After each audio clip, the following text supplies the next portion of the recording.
I'm just tired of being one way at home and a different way in the office. I said, I feel as though I have to leave the essence of who I am as a man, as a person, as a human at the door and put on this corporate persona. And he said, well, you don't have to do that. What would it look like if you brought your whole self to work? Welcome to the BLOC Party podcast, where leaders of color across the life sciences industry come to talk shop, share stories, and keep it real. On this show, we sit down with leaders and innovators across pharma, business, and academia to explore the journeys, lessons, and experiences that have shaped their paths and perspectives. In our first episode, we're joined by Dr. Tony Coles, a physician, biotech executive, and community leader whose impact reaches across biopharma, public policy, and the arts. From leading some of the industry's most influential companies to serving on the boards of major museums and think tanks alike, Tony has built a legacy at the intersection of science, leadership, and social impact. We'll discuss some of the lessons that shaped his journey. And if we have a little time left over, we might even talk bow ties and boats with Magic Johnson. Thanks for joining us, and let's get into it. Welcome, everybody, to the inaugural BLOC Party podcast. I am so excited to kick this off, and we are so fortunate to kick it off with one of the most accomplished, most erudite leaders in the entire industry, Dr. Tony Coles. Tony, thank you so much for joining us on the very first BLOC Party podcast. Well, thank you, Rob. Thanks for having me. And I cannot think of a better way to spend the next half hour or 45 minutes that we've got. So it's terrific, really, really terrific to see you. And thanks again. Thank you. So I want to start with a macro question. And I like starting interviews with this question. And I kind of like hearing how people describe themselves and why they think they're here, what their purpose is. So, who are you and why are you here, Tony Coles? Oof, that is such a big question, Rob. And even though, and as we prepped for this, you warned me you would ask.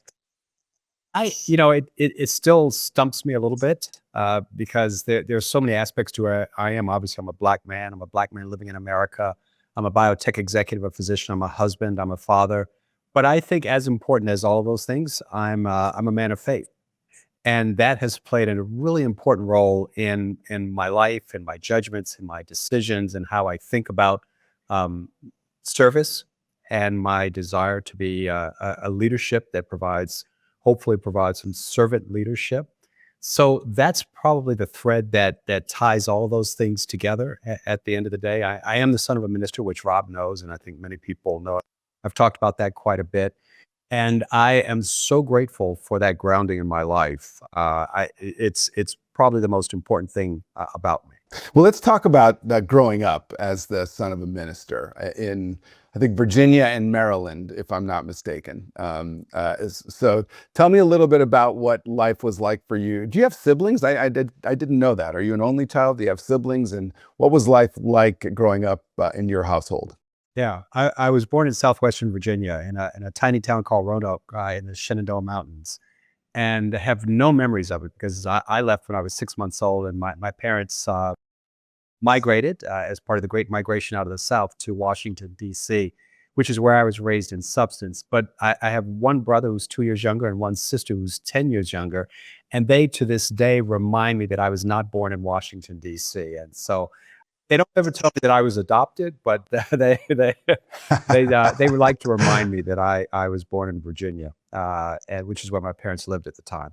But my brother's an attorney. My sister is a stay-at-home mom, and my folks are still living. They're living on Capitol Hill, so I get an opportunity to sit and break bread with them. I try to get there once a month just to check in on them and see how they're doing. Can you imagine growing up with Tony Coles as your older sibling? That's got to be rough.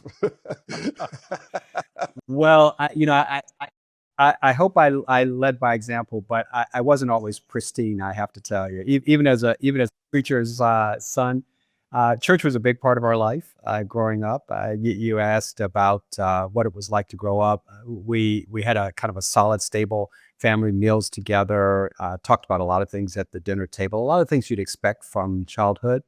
I do remember one thing that stood out. My father, in addition to being a man of the word, was also a man with exquisitely high standards. I remember being a sophomore school. And I came home, A's and B's on my report card across the board. So it was I thought, a pristine report card. And he looked at the 1C in sophomore English, and he didn't comment on the A's and B's. He just looked at the C and he said, "We got to bring that up." And that was really an interesting lesson for me, because as hard as I had tried, and I thought, okay, well, it's a C. But I will tell you this: it fueled the future. That C became an A the very next term, and so I appreciate the both the rigor and the standards that they held, because I think they knew one thing that I know now as I think about raising my three sons, that if you are a person of color in America, it is expected that you're excellent, and I think good lesson to learn at a really early age. So, and we can dive into that, because you can take that to an extreme, and I'd love to be able to talk about that. That was a really, really important lesson. I'm like, well, what about these A's and B's, man? I'm just, I didn't quite think my father at the time, so I probably would have said dude these days. So. Well, it's an interesting kind of example, because one of the questions I had for you is like, have you always been this together? You know what I mean? Since I've known you, you're the most together person that probably I've ever met, and most people have ever met. Like, we can't imagine a young Tony Coles saying, "Yeah, let's skip school, grab some beers, and get a face tattoo." That's not something that you expect like a Tony Coles to say. So, were you always this together, or was there learnings in your upbringing that kind of, and you mentioned this through your father, that kind of led you to the place where you are? We were pretty much on the straight and narrow in our household. I really didn't have any breakout moments. I had a couple of car accidents when I first started driving, because I wasn't looking the right way. I mean, those kinds of typical teenage things. I hesitate to say I was always together. Somehow that just feels like, I appreciate the sentiment, but it feels a little bit like a bridge too far, because I don't always feel together. I've got doubts, I've got uncertainties, I've got insecurities, I've got all those vulnerabilities that kind of make us human.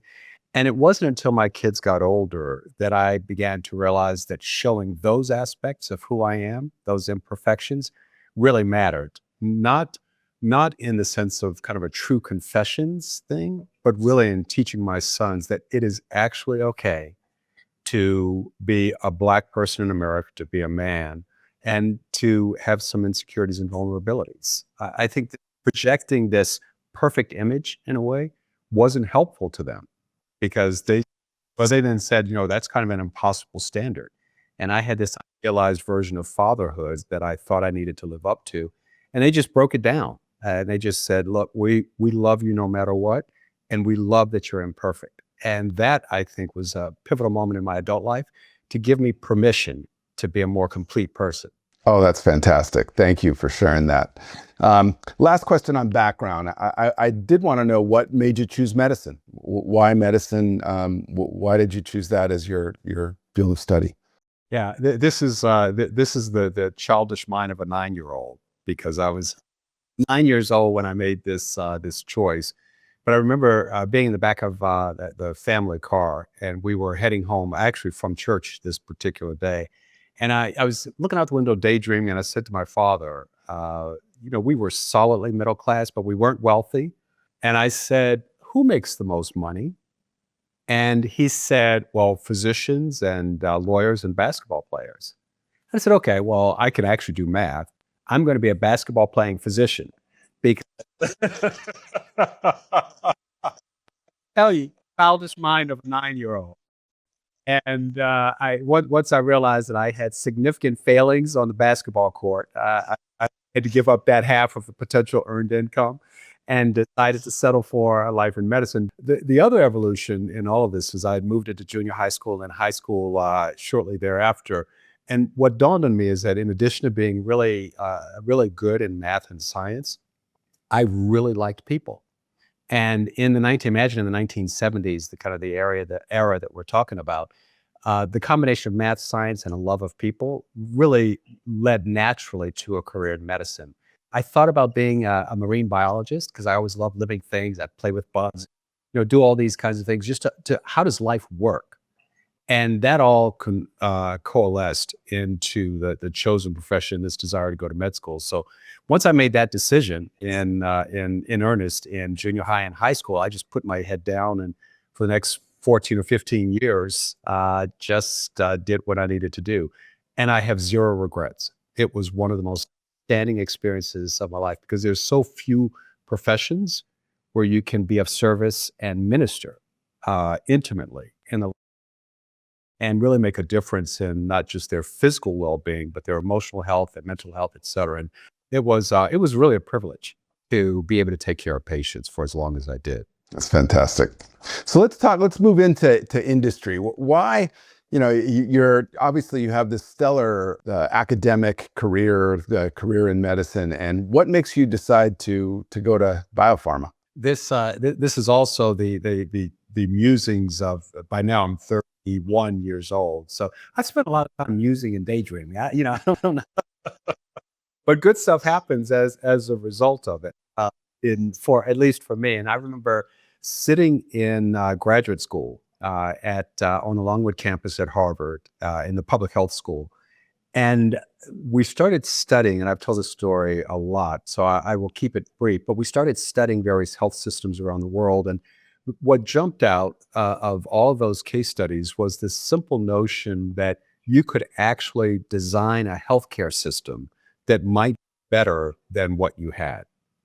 And different countries around the world actually employ different approaches to how they deliver healthcare, whether it was, as the practice in this country, employer-based healthcare, or socialized medicine in other countries, or any of the various permutations on how you deliver healthcare.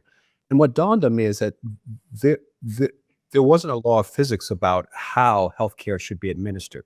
And if there wasn't a law of physics, then it could be changed. And if it could be changed, it could be changed for the better. And I wanted to be involved in changing it for the better. And so it was that really simple calculus of where could I make the biggest difference at scale? Where could I actually take what I did on a day-to-day basis, literally one patient at a time, and amplify that, leverage that, and grow that on scale, which now has actually wonderfully been at a global level through some of the drugs we've been involved in. So that's been a dream fulfilled in a way. And again, another one thing that I don't regret. It's in great contrast, and this is a great contrast between me and Tony. When people ask me why I got into pharma, I said there was an ad in the paper for $27,000 a year in a car. That's all. That was the extent of my decision making. I don't believe that. I don't believe that for a second. Before we get back into the conversation, here's a quick word from BLOC. BLOC is a member-supported community dedicated to connecting and empowering professionals across biotech, pharma, and healthcare. If you're not already a member, we'd love to have you join us, whether you're a student, scientist, or CEO. And if you're enjoying the BLOC Party podcast, don't forget to like, follow, subscribe, and leave a comment or two. Now let's get back to the party. So why the business side? I mean, I'm sure you probably had options as you went into pharma to go more into drug development and some of the technical side of the industry. Why the business side? That's the kind of scale impact that I came to business to do. So it's I thought about working on Capitol Hill. I had at that point 2 kids. The salary was $32,000, and I said, "There's no way I can take care." So that was out because there was a practical aspect to that. But as I thought about the different things, this seemed to make the most sense. But despite the head part of this, the making the most sense, I was scared to death to leave medicine. I was afraid because I had only ever known this for the previous 14 years of my life or 15 years of my life. I trained my whole life to be an academic physician. And here I was leaving all of that behind to do something I had no clue how to do, except that I wanted to make a difference. And that was daunting. So Tony, after you get to, so it was Merck was your first experience in biopharma, correct? So I'd love to hear, because I kind of remembered this a little bit for me. You get to this big company. It's your first time in kind of corporate life. You're different. I can imagine that you're different ethnically, but you're also different in that your academic training. You don't have a background in biopharmaceuticals manufacturing, at least at that point. So tell me about what it was like to be different at Merck. I think this would be insightful for our audience and people who are going through that currently. Well, I think what's important in context to answer that question is the way in which I got to Merck.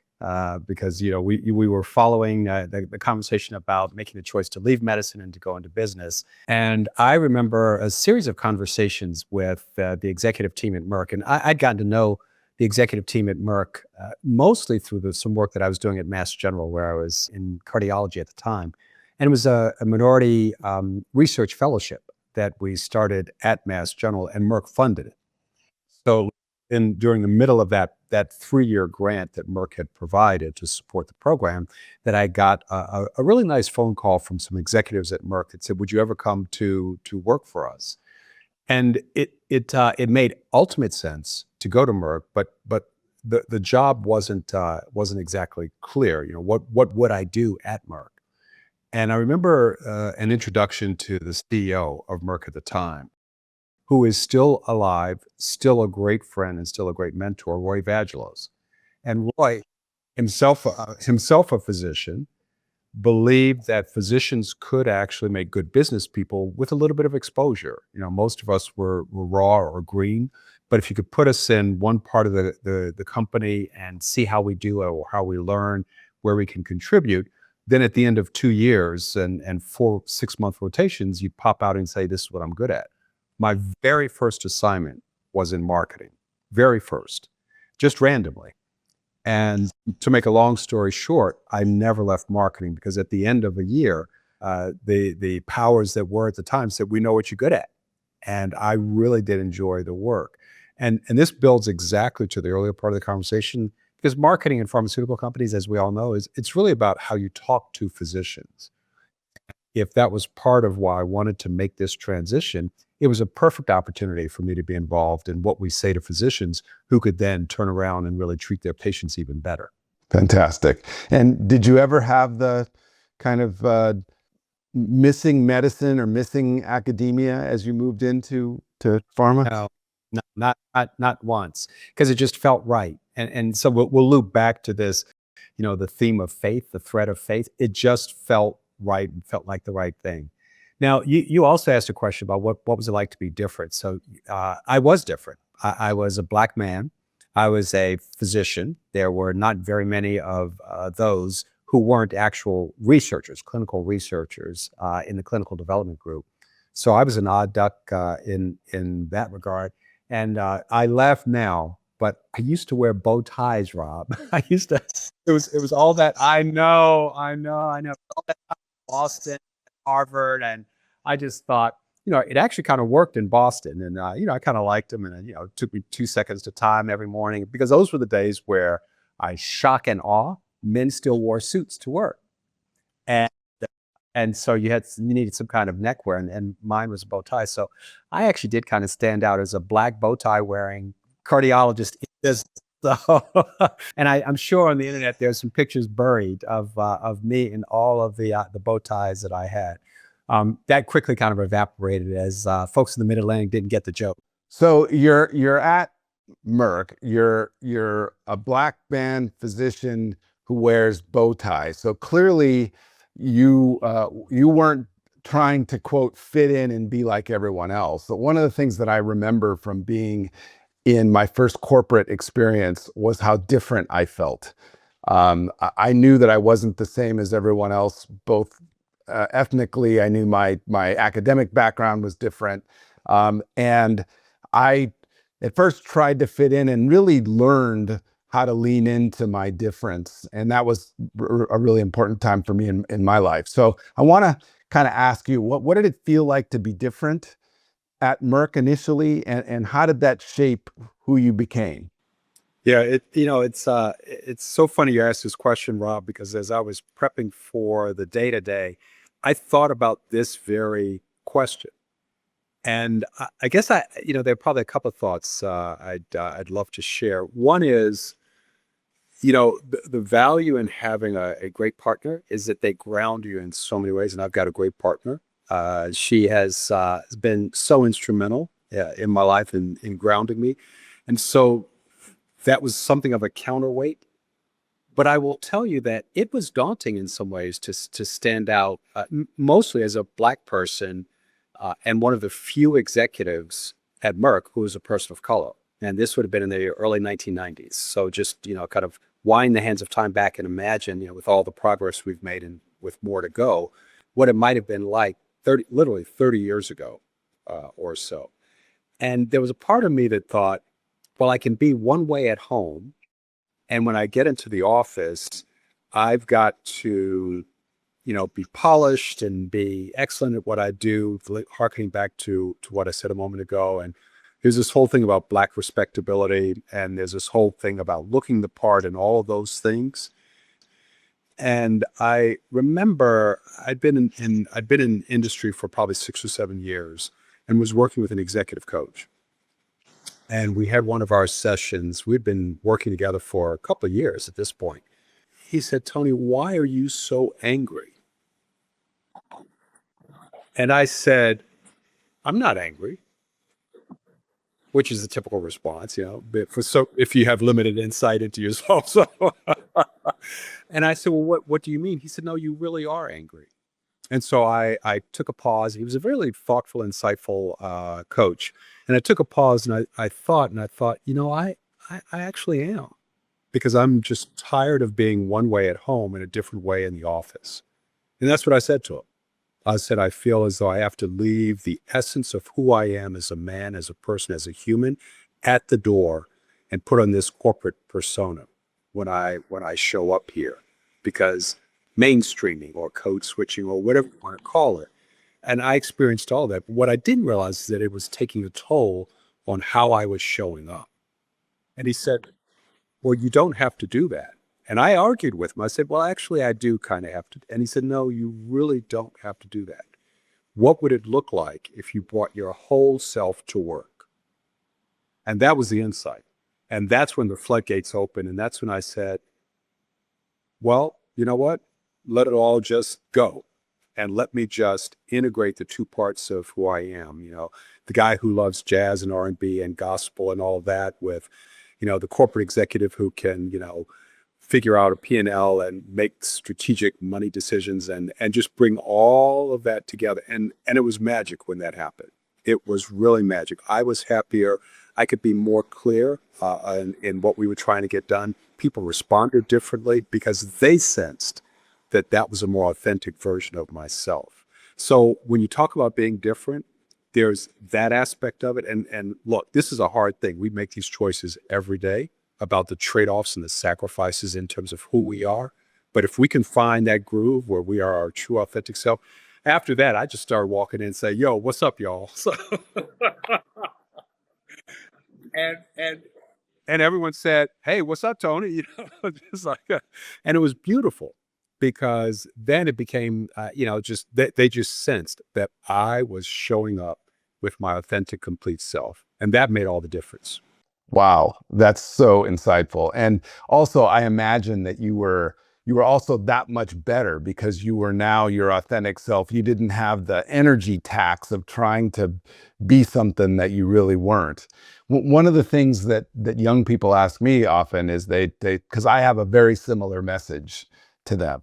And often they say, "Well, that's easy for you to say at your level. It's easy for you to lean into your difference.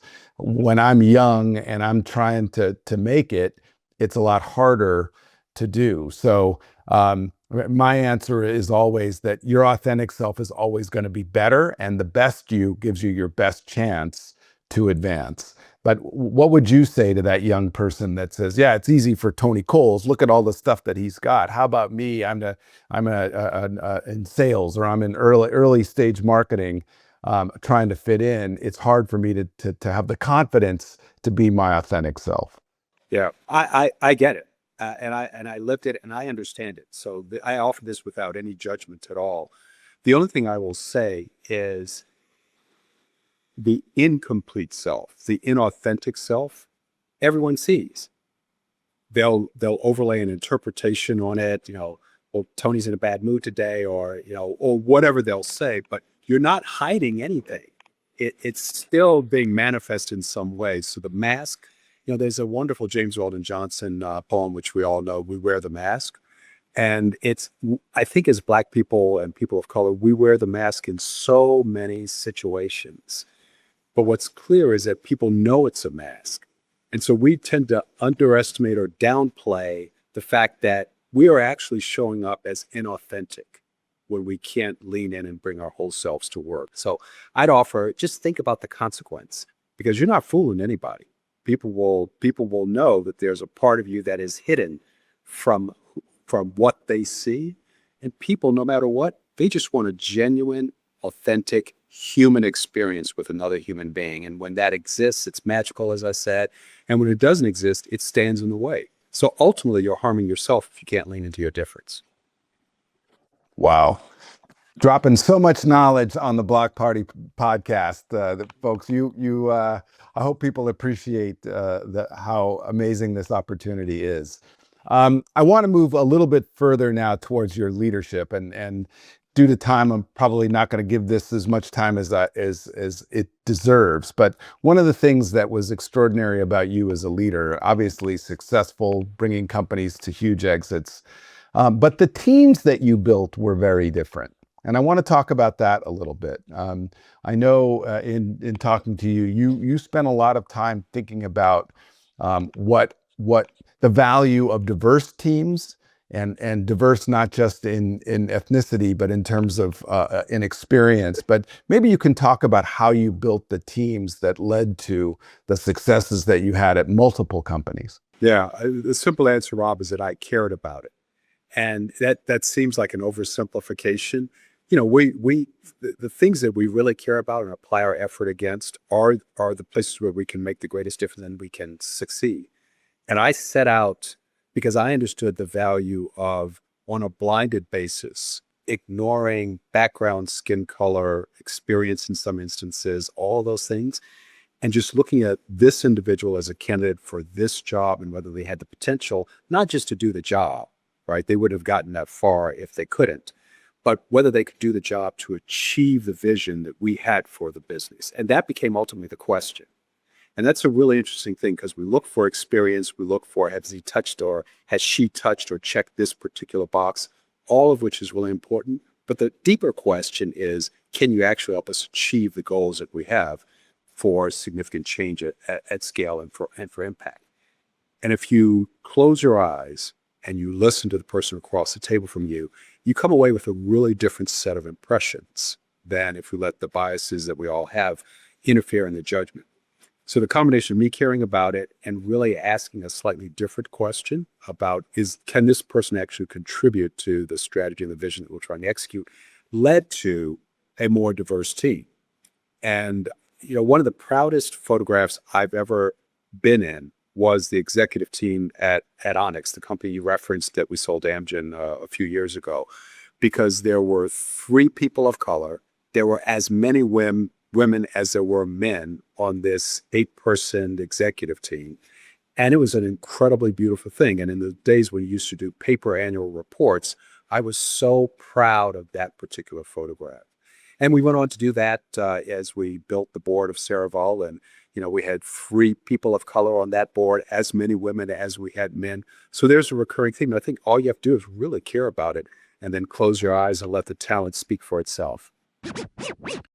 It's time for my favorite segment, even though this is our inaugural podcast. I already know it's my favorite segment. This is a BYOX, where we do a little bit of show and tell. So for those of you listening without video, we'll do a little bit more tell than show. But we'll start with Tony.